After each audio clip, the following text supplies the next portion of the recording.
અમદાવાદના મેઘાણીનગરમાં 4 વર્ષની બાળકી બની હવસખોરનો શિકાર। 73 વર્ષીય નંદલાલ આસવાણી, જેને આપ ટીવી સ્ક્રીન પર જોઈ રહ્યા છો, જેની પર લાગ્યો છે બાળકી પર દુષ્કર્મ આચરવાનો આરોપ। આરોપી નંદલાલ બાળકીને રમાડવાના બહાને પોતાના ઘરે લઈ ગયો, જ્યાં તેણે બાળકી ઉપર દુષ્કર્મ કર્યું। બાળકીને દુખાવો થતા પરિવારે સારવાર માટે હોસ્પિટલ ખસેડી। પૂછપરછ કરતા બાળકીએ આરોપીની કરતૂતનો ભાંડો ફોડ્યો। બાદમાં પરિવારજનોએ કરેલી પોલીસ ફરિયાદના આધારે આરોપી નંદલાલ આસવાણીની ધરપકડ કરવામાં આવી।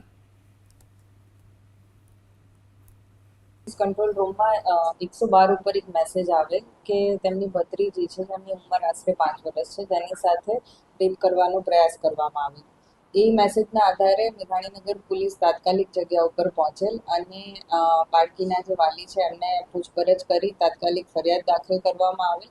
બાળકી સાથે જે એમના પડોશમાં રહેતા પડોશી છે તેમના દ્વારા તેને શારીરિક અડપલા કરવામાં આવે અને જેની ફરિયાદ બાળકીએ તેમની માતા તથા ફોઈને કરી, જે આધારે મેઘાણીનગર પોલીસ સ્ટેશનમાં પોક્સો એક્ટ હેઠળ જાતીય સતામણી અને બાળકો સાથે કરેલ આ પ્રકારના કૃત્ય અંગે ગુનો દાખલ કરવામાં આવેલ છે। હાલ તાત્કાલિક જ આરોપીને હસ્તગત કરી અને પોલીસ અટકાયતમાં લેવામાં આવેલ છે અને તેના વિરુદ્ધ કાયદેસરની કાર્યવાહી હાથ ધરવામાં આવેલ છે।